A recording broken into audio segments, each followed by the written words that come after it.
চলে গেছেন। মানে উনি একজনের বাপের সাথে পালিয়ে চলে গেছেন। পালিয়ে যাওয়ার পর এই দোষারোপটা আমার কাছে আসছেন।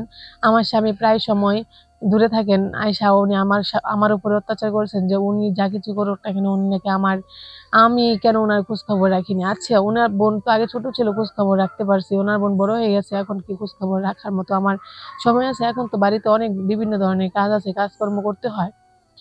এটার জন্য আমি খোঁজখবর কিছু রাখলেও কিছু আমি টের পাইছি, কিন্তু বললেও উনি শুনে নাই। তারপর উনি যখন বিয়ে হয়ে চলে গেছেন বিদায় নিয়ে, তারপর আমি থাকতাম। থাকতে আমার পাশের বাড়ির একটা ভাসুর, উনি আসা যাওয়া করতো। আমার স্বামী প্রায় সময় বাড়িতে থাকতো না। উনি আমার সাথে এই বাজে কাজে লিপ্ত হয়ে গেছে। এক কথায় দুই কথায়, একদিন দুই দিন এরকম হয়ে পিছনে ঘুরতে আমিও এক সময় উনার কথায় রাজি হয়ে গেছি। উনার সাথে শারীরিক সম্পর্কে মেতে উঠেছি। উনি আমরা দুইজন এভাবেই দিন কাটাচ্ছি যে দুজন দুজনকে ছাড়া বাঁচতেই পারবো না, এটাই স্বাভাবিক। অনেকদিন পর এরকম হলে আমার একদিন হঠাৎ করে যখন আমরা সহবাস করছি, তখন আমার ননদ দেখে নেয়। দেখে নেওয়ার পর উনার ভাইয়াকে ফোন দেয়। উনার ভাইয়া আসে। উনার ভাইয়া আসার পর আমাদের সবকিছু এগুলো দেখার পরে আমাকে তো আমার স্বামী ডিভোর্স করে দেয় উনার বোনের কথায়। তার বোনেও ভাইয়ের সাথে কিছু সাপোর্ট করছে, এর জন্য তার ভাই আমাকে ডিভোর্স দিয়ে দিয়েছে। আমি আবার ফিরে আসলাম আপনাদের মাঝে আমার জীবনের কিছু জীবন কাহিনী নিয়ে। আশা করি আমার জীবন কাহিনী এর আগের মতো আপনারা দেখছেন, আবারই দেখবেন। এখনো আমার পাশে আপনারা থাকবেন, সবাই আমাকে সাপোর্ট করবেন। আমার কপি লিঙ্কে যেয়ে কপি লিঙ্ক করে আমার শেয়ার অপশনে যাবেন, তাহলেই ওইখানে আমার নাম্বার দেওয়া আছে, আমার সাথে যোগাযোগ করতে পারবেন। শুরু থেকে আমি আমার পরিচয় দিয়ে নিচ্ছি আপনাদের, তারপর আমি আমার জীবনের কিছু মূল ঘটনা আছে এগুলো আপনাদের সাথে তুলে ধরবো।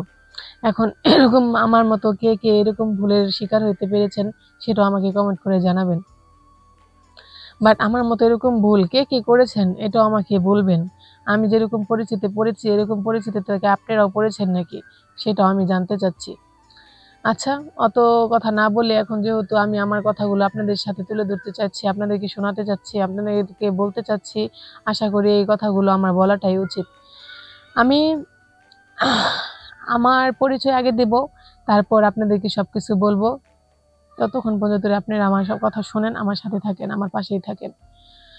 আমার বাড়ি হচ্ছে গোপালপুর। আমার বাড়ি গোপালপুরে। আমার নাম হচ্ছে সানজিদা। আমার নাম সানজিদা আক্তার। আমি মধ্য পরিবারের মেয়ে। আমি যখন যখন আমি ছোট ছিলাম, বলতেই পারেন যখন আমি প্রাপ্তবয়স্ক ছিলাম, তখন কিন্তু আমার চেহারা ছবি অনেক ভালো ছিল। আমি অনেক সুন্দর ছিলাম একজন মানুষ। এখন হয়তো আমার চোখ দেখে আপনারা বুঝতে পারছেন যে চোখের ভাষায় কিরকম আমি কিরকম ছিলাম আগে। এটা হয়তো একটু বাড়ি দিচ্ছে, আপনারা দেখতেই পারছেন। এখন আমি আপনাদেরকে মূল ঘটনাটা বলছি। আমার বিয়ে হয়েছিল, আমার স্বামী কাজ করে, মুদির দোকানদারি করলে আমি যখন বিয়ে হয়ে গেছে ওই বাসায়, তখন আমার একটা ননদ ছিল। উনি ছোট ছিল। আমার বিয়ের কিছুদিন পর উনি ভালোই বড় হয়ে গেছে, বুঝতেই তো পারছেন কত বছর পেরিয়ে গেছে, এর মাঝে অনেকটি দিন হারিয়ে গেছে। উনি বয়স্ক হয়ে গেছে। উনি কিছুদিন পর একজনের বাপের সাথে উনি পালিয়ে চলে গেছেন। মানে উনি একজনের বাপের সাথে পালিয়ে চলে গেছেন। পালিয়ে যাওয়ার পর এই দোষারোপটা আমার কাছে আসছেন। আমার স্বামী প্রায় সময় দূরে থাকেন। আইসা উনি আমার উপরে অত্যাচার করেছেন যে উনি যা কিছু করুক না কেন উনি নাকি আমি কেন উনার খোঁজখবর রাখিনি। আচ্ছা, উনার বোন তো আগে ছোট ছিল, খোঁজখবর রাখতে পারছি। উনার বোন বড় হয়ে গেছে, এখন কি খোঁজখবর রাখার মতো আমার সময় আছে? এখন তো বাড়িতে অনেক বিভিন্ন ধরনের কাজ আছে, কাজকর্ম করতে হয়।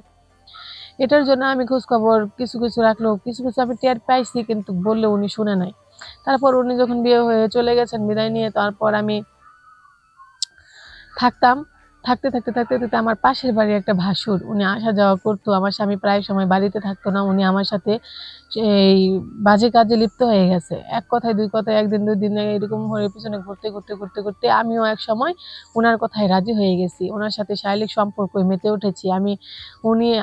আমরা দুইজন এভাবেই দিন কাটাচ্ছি যে দুজন দুজনকে ছাড়া বাঁচতেই পারবো না, এটাই স্বাভাবিক।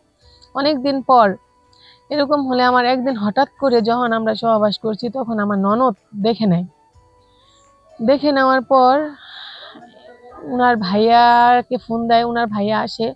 উনার ভাইয়া আসার পর আমাদের সবকিছু এগুলো দেখার পরে আমাকে তো আমার স্বামী ডিভোর্স করে দেয় উনার বোনের কথায়। তার বোনেও ভাইয়ের সাথে কিছু সাপোর্ট করছে, এর জন্য তার ভাই আমাকে ডিভোর্স দিয়ে দিয়েছে। এখন আমি ডিভোর্সি একটা মেয়ে, এখন আমার বিয়ে করার খুবই দরকার। এখন যদি আপনারা আমাকে কেউ বিয়ে করতে চান নিশ্চয়ই আমাকে জানাবেন।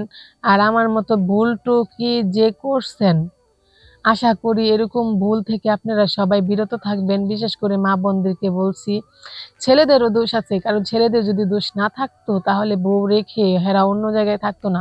উনারা তো মনে করে যে বিয়ে করে ফেলছি, এটা আর কি, এটা বোধহয় শেষ, হারা গেছে। কিন্তু না, বিয়ের পর কিন্তু দায়িত্বটা আরো বেশি বেড়ে যায়। মানে আগে তুমি যেরকমই থাকো না কেন, পরে কিন্তু পুরোপুরি দায়িত্ব একটা ছেলের ঘাড়ে চলে যায়।